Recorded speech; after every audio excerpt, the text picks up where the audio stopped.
નમસ્કાર, મંતવ્ય ન્યૂઝમાં આપનું સ્વાગત છે અને હું છું આપની સાથે હિરલ। ગુજરાતમાં છેલ્લા 4 દિવસથી સર્જાયેલી પૂરની પરિસ્થિતિને પગલે મુખ્યમંત્રી દ્વારા હાઈ લેવલ બેઠક બોલાવવામાં આવી હતી। એ બાદ વરસાદી પરિસ્થિતિથી થયેલા નુકસાન અંગે સરકાર દ્વારા સહાય પેકેજ જાહેર કરાશે। એસડીઆરએફના નિયમની ઉપરવટ જઈને સરકાર સહાય જાહેર કરી શકે છે। સર્વેને આધીન સરકાર સહાયની રકમ અંગે ચર્ચા બાદ જાહેરાત કરશે। જમીનોના ધોવાણને સર્વે પણ કરવામાં આવશે। જમીનના ધોવાણ અંગે પણ સરકાર સહાય પેકેજ આપી શકે છે।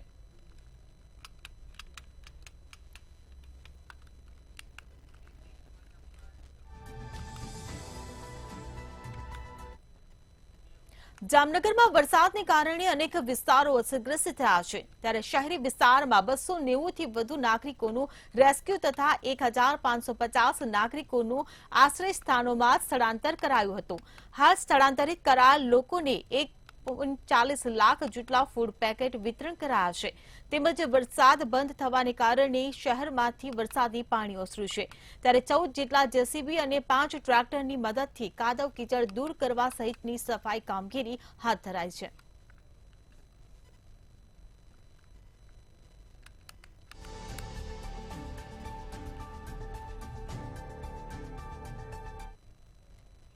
દ્વારકા, જામનગર અને પોરબંદર હાઈવે પર દરિયા અને વરસાદના પાણી વહેતા થયા છે। 3 કિલોમીટર વાહન નીકળી ન શકે એવી હાલત હતી। એક બાજુ ધોધમાર વરસાદ હતો, દ્વારકા આવેલા યાત્રિકોની ટ્રેન રદ થઈ હતી। દ્વારકા જિલ્લા પોલીસ વડા અને ડીવાયએસપી સાગર રાઠોડની સૂચનાથી દ્વારકા પોલીસના પીઆઈ અને પીએસઆઈ દ્વારા 2200 થી વધુ લોકોનું રેસ્ક્યુ કરવામાં આવ્યું હતું। દ્વારકા પોલીસ સ્ટાફ દ્વારા સરાહનીય કામગીરી કરવામાં આવી હતી।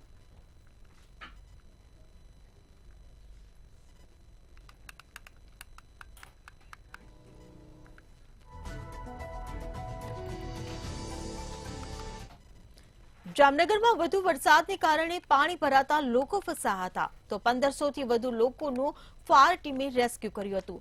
4 દિવસ પડેલા વરસાદમાં ફાયરની ઉમદા કામગીરી સામે આવી છે। આ સાથે 50 જેટલા વૃક્ષોનું ફાયર ટીમે કટિંગ કર્યું હતું। લોકોનું રેસ્ક્યુ કરી સુરક્ષિત સ્થળે ખસેડવામાં આવ્યા હતા। જામનગર શહેરની અંદર છેલ્લા જે 4 દિવસથી આજે અંધરાધાર જે વરસાદ પડ્યો હતો, જેને લઈને અનેક જગ્યાએ પૂરની પરિસ્થિતિ સર્જાઈ હતી અને હાલ જે ફાયર તંત્રની કામગીરી ક્યાંક ને ક્યાંક જે બિરદાવવા લાયક હોય છે, તો હાલ જે પ્રમાણે 4 દિવસની અંદર જે ફાયર શાખાની કેવી કામગીરી રહી છે, શું કામગીરી છે, તો ફાયર શાખાના જે ચીફ ઓફિસર છે કે બિશ્નોઈ સાહેબ સાથે સીધી વાતચીત કરી કે કેવા પ્રકારની જે પરિસ્થિતિ હતી। શું કહેશો સાહેબ, જે વરસાદી તારાજી સર્જાઈ હતી જામનગરની?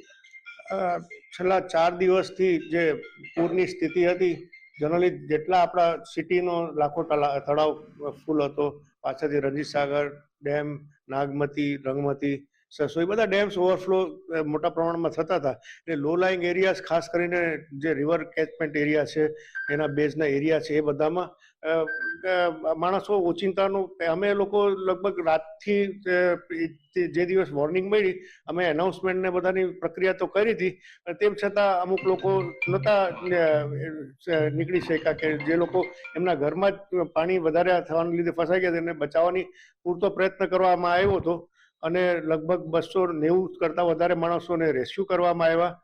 એ જ સમય દરમિયાન ઘણી બધી આગો પણ લાગી।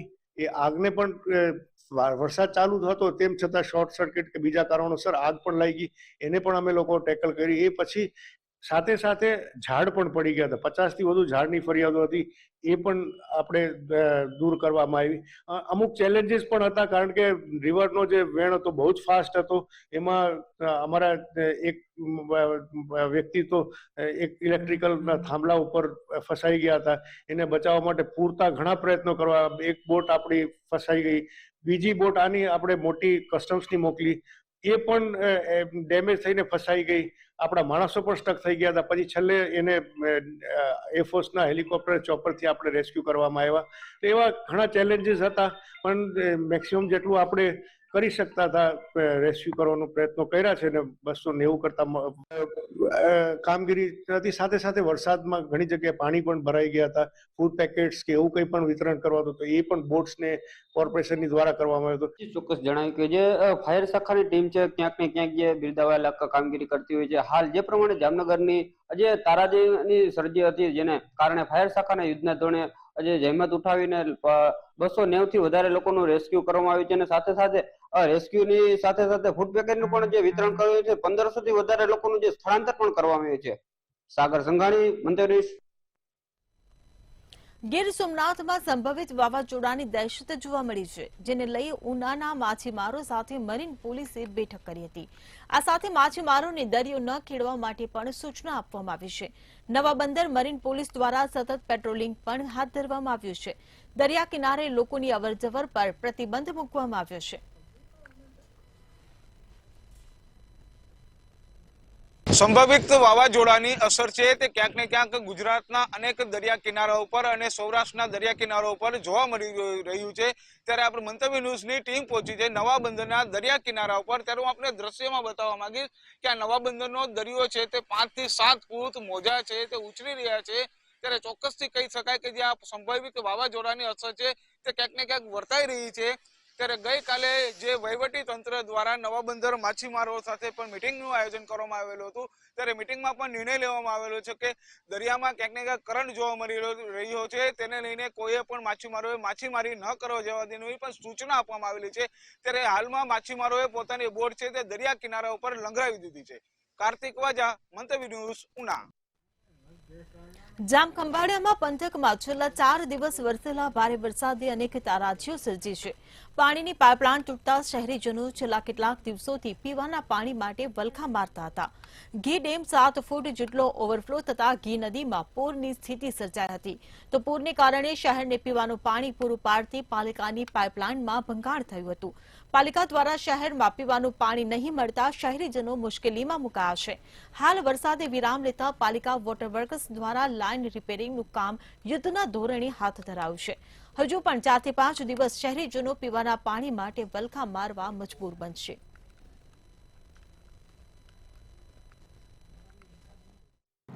ચાર પાંચ દિવસ અગાઉ અને ભારે વરસાદના કારણે ઘી ડેમ ઓવરફ્લો થયેલો હોવાથી ઘી ડેમમાં 7 ફૂટ જેટલો ઓવરફ્લો થયેલો હતો.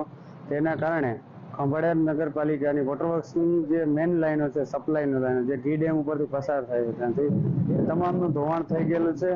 તેમને હાલમાં કાર્યરત કરવા માટે ખંભાળિયા નગરપાલિકાના તમામ ટીમ વોટરવર્ક્સનો તથા અન્ય સહારો લઈ અને તાત્કાલિક ધોરણે કામગીરી શરૂ કરવામાં આવેલ છે.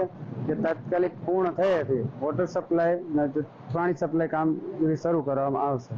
3 દિવસમાં 36 ઇંચ જેટલો ભારે વરસાદ પડતા ખંભાળિયાનો ઘી ડેમ 7.5 ફૂટની સપાટીથી ઓવરફ્લો થતા હેઠવાસમાં પાણી જવાને કારણે નગરપાલિકાની પાણીની મેઇન લાઈનો તૂટી જતા પાણી પુરવઠા વ્યવસ્થા ખોરવાઈ ગઈ છે. ખંભાળિયાના ધારાસભ્ય તથા રાજ્યમંત્રી શ્રી મુળુભાઈ બેરા, સાંસદ પૂનમબેન માડમ તથા ખંભાળિયાના કલેક્ટર શ્રી જીટી પંડ્યા દ્વારા આ યુદ્ધના ધોરણે આ વ્યવસ્થા કરવા નગરપાલિકાને સૂચનાઓ આપવામાં આવી છે. બોટાદનો સુખભાદર ડેમ પૂર્ણ સપાટીએ ભરાતા નયનરમ્ય નજારો જોવા મળ્યો હતો. સુખભાદર ડેમના 4 દરવાજા 1-1 ફૂટ સુધી ખોલવામાં આવ્યા છે. સલામતીના ભાગરૂપે 3 જિલ્લાના 20 ગામોને એલર્ટ કરવામાં આવ્યા છે, જે પૈકી બોટાદના નાના ભડલા, લીંબોડા, દેરડી, દેવળિયા, સાંગણપુર, ગધાડિયા સહિતના ગામોને એલર્ટ કરવામાં આવ્યા છે. તેમજ અમદાવાદના અડવાડ, ધંધુકા, ગલસાણા, ગુંજાર, જાડિયા અને સુરેન્દ્રનગરના મોટા ભડલા, ચોરવીરા સહિતના ગામોને એલર્ટ કરવામાં આવ્યા છે.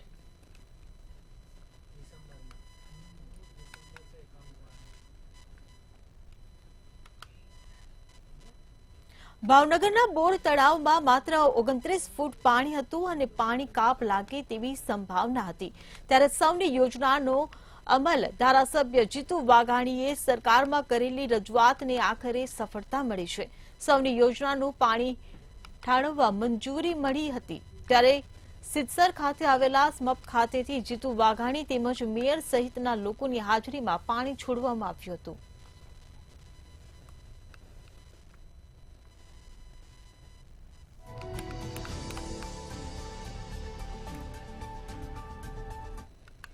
બોટાદમાં વરસાદની સ્થિતિને અન્વયે જિલ્લાના પ્રભારી મંત્રી ભાનુબેન બાંભરિયાના અધ્યક્ષ સાથે બોટાદ કલેક્ટર કચેરી ખાતે સમીક્ષા બેઠક યોજાઈ હતી, જેમાં કલેક્ટર ડોક્ટર જીન્સી રોયે જિલ્લા વહીવટી તંત્રની કામગીરી અને હાલ વરસાદની સ્થિતિ અંગે મંત્રીને માહિતગાર કર્યા હતા.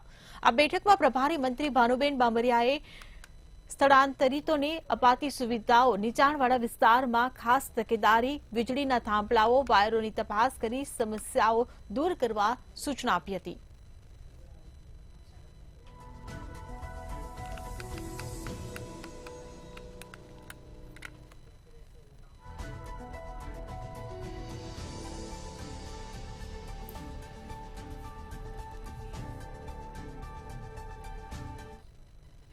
સૌરાષ્ટ્ર કચ્છમાં પીજીવીસીએલની અડગ કામગીરી જોવા મળી રહી છે. સૌરાષ્ટ્ર કચ્છના સમાચાર. સૌરાષ્ટ્ર કચ્છમાં પીજીવીસીએલની અડગ કામગીરી જોવા મળી. અતિવૃષ્ટિગ્રસ્ત વિસ્તારોમાં વીજ પુરવઠો પૂર્વવત. તો સંપર્ક વિહોણા ગામોમાં વીજ પુરવઠો પૂર્વવતની કામગીરી કરાય. ભારે અસરગ્રસ્ત જિલ્લાઓમાં ઉચ્ચ અધિકારીઓની બેઠક. જેટકો સાથે મળી ઝડપભેર કામગીરી શરૂ કરવામાં આવી. તો નેટવર્ક રિસ્ટોરેશનમાં કોઈ જાનહાનિ ન થાય તેની તાકીદ કરાઈ. 4500 માણસોની ટીમ વીજ પુરવઠો પૂર્વવત કરવા કાર્યરત. અતિવૃષ્ટિગ્રસ્ત વિસ્તારમાં વીજ પુરવઠો પૂર્વવત કરવાની કામગીરી કરવામાં આવી. તો સંપર્ક વિહોણા ગામોમાં કામગીરી કરવામાં આવી છે.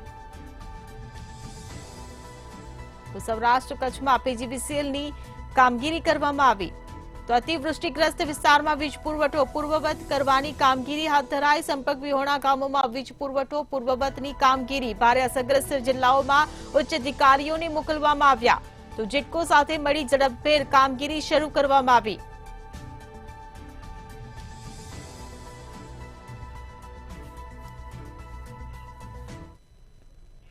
અમરેલી કલેક્ટરની સૌથી મોટી કાર્યવાહી સામે આવી છે. અમરેલીથી આ સમાચાર મળી રહ્યા છે. અમરેલી કલેક્ટર અજય દહિયાની સૌથી મોટી કાર્યવાહી સામે આવી છે. તો સોલાર પાવર પ્રોજેક્ટ પર તંત્રનું બુલડોઝર ફર્યું છે. ત્યારે ધારીના મોણવેલ ગામ નજીક આવેલા solar power project Gir sanctuary વિસ્તારની તદ્દન નજીક ધમધમતા સોલાર પ્રોજેક્ટ. ત્યારે Dhari solar park private limited કંપનીના પ્લાન્ટમાં ડિમોલિશન હાથ ધરાયું. તો ગીર જંગલની 1 કિલોમીટરની ત્રિજ્યામાં ડિમોલિશન હાથ ધરવામાં આવ્યું. ત્યારે વહીવટી તંત્ર અને વન વિભાગની સંયુક્ત કામગીરી હાથ ધરવામાં આવી છે. શુક્રવારે બપોર બાદ તંત્ર દ્વારા કાર્યવાહી હાથ ધરવામાં આવી.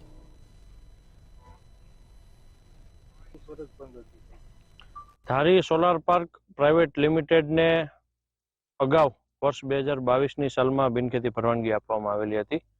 આ બિનખેતી પરવાનગીમાં પીસીસીએફ ગાંધીનગરની ફોરેસ્ટ વિભાગનું, વન વિભાગનું એમણે એનઓસી લીધેલું હતું અને એનઓસીની શરતોનું ધારી સોલાર પાર્ક પ્રાઇવેટ લિમિટેડ દ્વારા ઉલ્લંઘન કરવામાં આવેલું હોય માનનીય કલેક્ટર સાહેબની કોર્ટમાં શરતભંગનો કેસ ચાલી ગયેલો છે, જેમાં વચગાળાનો હુકમ કરતા જે કોઈ પણ વધારાનું બાંધકામ અમને ફોરેસ્ટ ડિપાર્ટમેન્ટ દ્વારા માર્કિંગ કરીને આપવામાં આવેલું છે એ બાંધકામ દૂર કરવાની કાર્યવાહી કલેક્ટર સાહેબશ્રીના હુકમથી આજરોજ કરવામાં આવી રહી છે.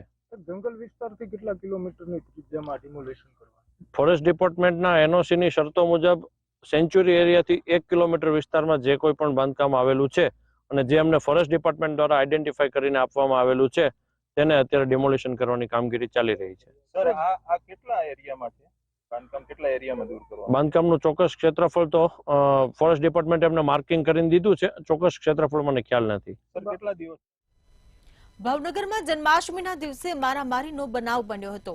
ચિત્રા જીઆઈડીસી વિસ્તારમાં 2 પરપ્રાંતીય મિત્રો વચ્ચે પૈસા મામલે મારામારી સર્જાઈ હતી. જે બનાવમાં સુરેન્દ્ર નામના યુવાનને ગંભીર ઇજાઓ પહોંચતા સારવાર માટે સરટી હોસ્પિટલ ખસેડવામાં આવ્યો હતો, જ્યાં સારવાર દરમિયાન સુરેન્દ્રનું મોત નીપજ્યું હતું. આ મામલે પોલીસે હત્યાનો ગુનો દાખલ કરી આરોપી ઈસમ સુરજને ઝડપી વધુ કાર્યવાહી હાથ ધરી હતી.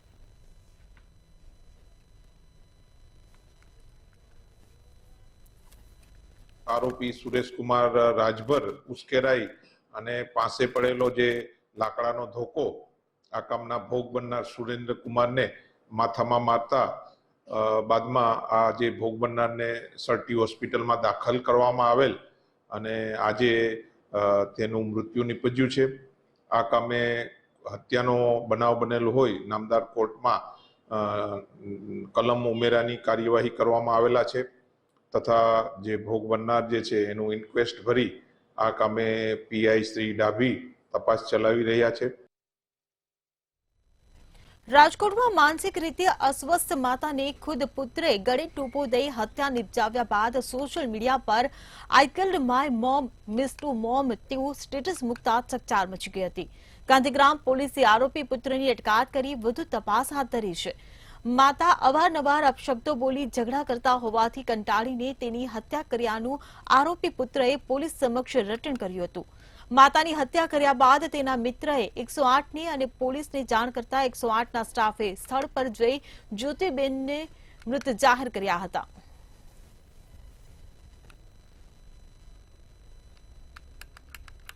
જે હત્યા છે એ જ્યોતિબેનના પુત્ર નિલેશ ગોસાઈએ જાતે જ કરી છે એવું નિલેશ ગોસાઈ પણ ત્યાં હાજર જ હતો. એણે જ જણાવેલ કે મેં મારા મધરની હત્યા કરેલી છે. એના મધર છે એ માનસિક બીમાર રહેતા હોય અને નિલેશભાઈ એના ઉપર કંટ્રોલ ના કરી શકતા હોય એના વર્તન પર, એ બાબતે ગુસ્સો કરી અને નિલેશભાઈએ એની માતાનું મૃત્યુ નિપજાવેલ છે. કઈ રીતે હત્યા કરી છે? જે નિલેશભાઈ છે એણે બ્લેન્કેટથી એના મધરને ગળું દબાવી અને હત્યા કરેલી છે. રાજકોટમાં વડતાલ સ્વામિનારાયણ સંપ્રદાય સાથે સંકળાયેલા 4 સ્વામી સહિત 8 શખ્સો સામે ફરિયાદ નોંધાઈ છે. મંદિર બનાવવા માટે જગ્યા જોઈએ છે તેઓ કઈ સાધુઓએ કરોડોની ઠગાઈ કરી છે. ત્યારે રાજકોટ, સુરેન્દ્રનગર, વિરમગામ, સુરતમાં સ્વામીઓ વિરુદ્ધ ફરિયાદ નોંધાઈ છે. રાજકોટના જસ્મીન માડકે સ્વામીઓ વિરુદ્ધ ભક્તિનગર પોલીસમાં ફરિયાદ દાખલ કરી છે.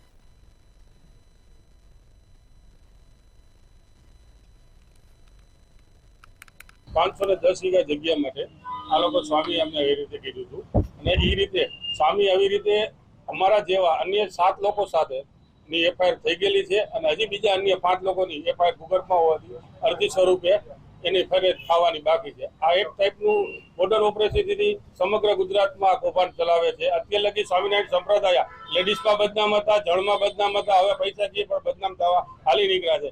અમારી અગાઉ 2 મહિના અગાઉ પણ એક સટક થયું છે. એની પાસેથી 1.5-2 કરોડ રૂપિયા લીધા છે. અમારી પાસેથી પેમેન્ટ લીધું છે અને અમારા 2 મહિના પછી ત્રીજા વ્યક્તિ છે સુનિલભાઈ ડાબી કરીને સુરતમાં, એને પણ સટક કરી આપ્યું છે અને એની પાસેથી પણ 3.5 કરોડ રૂપિયા લીધા છે. એટલે આ લોકોની મોડસ ઓપરેન્ડી છે. અમે તપાસ બધી કરી, અમને જાણ થઈ, અમને એ ખબર પડી કે આ લોકોની મોડસ ઓપરેન્ડી એવી છે કે એક જમીન રીંચા ગામની જમીન છે એમાં 10 સટક થયેલા છે. 1 કરોડ રૂપિયાથી લઈને 10 કરોડ રૂપિયા સુધીની રકમ અવેજી લીધી છે. કોઈને પૈસા પાછા આપતા નથી, જમીનનો દસ્તાવેજ પણ કોઈને કરી નથી આપતા અને અવેજ વસૂલ કરીને સ્વામીને, ખેડૂતને, દલાલ બધે ભાગ બટાઈ કરીને પૈસાનું આખું કૌભાંડ કરે છે. બોટાદમાં રાણપુરના નાની વાવરી ગામે અરવિંદ વલોત્રા નામના વ્યક્તિએ આપઘાત કર્યો હતો. મૃતકની દીકરીની સાથે છેડતી થઈ હતી, જે ફરિયાદ રાણપુર પોલીસે દાખલ ન કરતા આપઘાત કર્યો હોવાના મૃતકના પરિવારે આક્ષેપો કર્યા હતા. રાણપુર પોલીસ સ્ટેશનના જવાબદારો વિરુદ્ધ કાર્યવાહી ન કરાય ત્યાં સુધી મૃતદેહ નહીં સ્વીકારવાનો પરિવારજનોએ નિર્ણય કર્યો હતો. આ ઘટનાની જાણ થતાં ડીવાયએસપી સહિત પોલીસ કાફલો હોસ્પિટલ પહોંચ્યા હતા. પોલીસે મુન્નાભાઈ ચાવડા અને વિનુભાઈ ચાવડા વિરુદ્ધ ફરિયાદ નોંધી જવાબદાર પોલીસ કર્મચારી વિરુદ્ધ તપાસ હાથ ધરી છે.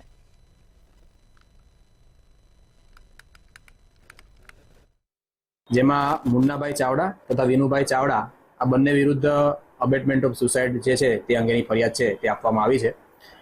તેમાં અન્ય જે આક્ષેપો છે તેમાં બીટ કે ઓપીના જે ઇન્ચાર્જ છે તેમના વિરુદ્ધમાં પણ જે છે પ્રાથમિક તપાસ છે તે ચાલી રહેલ છે. આ બાબતે ફરિયાદી છે તેમની ફરિયાદ યોગ્ય કલમો હેઠળ દાખલ કરવામાં આવી છે અને હાલ છે તેમના દ્વારા ડેડ બોડી છે તે પણ સ્વીકારી લેવામાં આવે છે. જૂનાગઢમાં ગાંજાનું છૂટક વેચાણ કરનાર મહિલા સહિત 3 શખ્સોની પોલીસે 5.50 kg ગાંજાના જથ્થા સાથે ધરપકડ કરીને વધુ પૂછપરછ શરૂ કરી છે. જૂનાગઢમાં નશાનો કાળો કારોબાર નાશ કરવા પોલીસે સઘન કાર્યવાહી હાથ ધરી છે, તેમજ ગાંજાનો જથ્થો આપનારની શોધખોળ શરૂ કરી છે. પોલીસ જ્યારે પેટ્રોલિંગમાં હતી એ દરમિયાન મુબારકબાગમાં રેડ કરવામાં આવી. તેમાં આરોપીઓ સાગર મનોજભાઈ ચૌહાણ કે જેમની પાસેથી 3 આરોપી કે સોમીબેન ચમનભાઈ મકવાણા, ગોપાલ લાલજી ચુડાસમા, શૈલેષ મનસુખભાઈ મકવાણા એમની પાસેથી ગાંજાનો જથ્થો મળી આવેલ હતો, જે સાગર પાસેથી ખરીદી કરતા હતા. તેમના ઘરે તપાસ કરતા ગેરકાયદેસર પાસ પરમિટ વગર વનસ્પતિજન્ય પદાર્થ એટલે કે કેનાબિસનો જથ્થો મળી આવેલ હતો અને જેના આધારે પોલીસે આગળ તપાસ કરી એનડીપીએસનો ગુનો દાખલ કર્યો છે. પલસાણામાં આવેલ ચલથાણ ગામની સીમમાંથી એક હત્યા કરાયેલ મૃતદેહ મળી આવ્યો હતો. મૃતદેહ ઉપર સ્થાનિકોની નજર પડતા સ્થાનિકોએ કડોદરા પોલીસને જાણ કરી હતી. ત્યારે બનાવની જાણ થતાં કડોદરા પોલીસ ઘટના સ્થળે પહોંચીને મૃતકનો મૃતદેહ પીએમ અર્થે મોકલીને આગળની તપાસ હાથ ધરી હતી.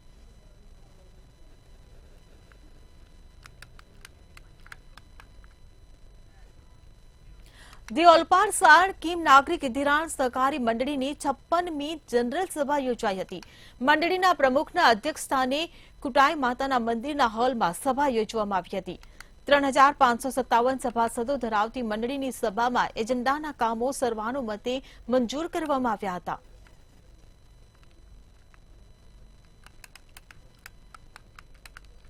છપ્પનમો જનરલ સભાનું આયોજન ઓલપાડમાં ખુટાઈ માતાજીના મંદિરના સાનિધ્યમાં કરવામાં આવ્યું હતું. મંદિરના કુલ સભાસદોની સંખ્યા 3557 છે. આજે મંદિરની જનરલ સભામાં ઉપસ્થિતમાં અમારા ડિરેક્ટર મિત્રો, સભાસદ મિત્રો, પત્રકારગણ, એજન્સીઓ આવ્યા હતા અને મંદિરના જે કંઈ કામો છે તે સર્વ સંમતિથી મંદિરના બધા કામો પૂર્ણ થયા હતા. સુરતમાં લક્ઝરિયસ હોટલની લિફ્ટે એક વ્યક્તિનો જીવ લીધો છે. રિંગ રોડ સ્થિત ટેક્સો પ્લાઝાના બનાવ સામે આવ્યો છે. સુરતમાં કાપડની ખરીદી કરવા આવેલા વેપારીનું મોત નીપજ્યું છે. 7મા માળેથી લિફ્ટ ખાડામાં પડતા વેપારીનું મોત થયું છે. લિફ્ટનો દરવાજો લિફ્ટ ન હોવા છતાં ખુલી ગયો હતો. વેપારી કેરલાના કોટ્ટાયામ જિલ્લાથી સુરત આવ્યો હતો. કેરલાથી સુરત દંપતી કાપડની ખરીદી કરવા માટે આવ્યું હતું. ત્યારે પ્રખ્યાત હોટેલના મેન્ટેનન્સના અભાવે વેપારીએ જીવ ગુમાવ્યો છે.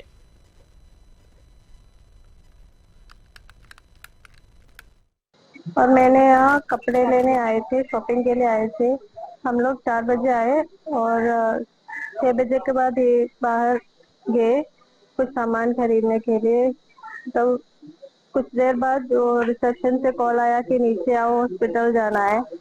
जब मैं यहाँ आए तो वो डॉक्टर वो लिख रहे थे कि ब्रॉड डेथ है. तो मैंने पूछा कौन है, मुझे देखना है. तब जाके मुझे पता चला कि वो ऐसा कुछ हुआ है.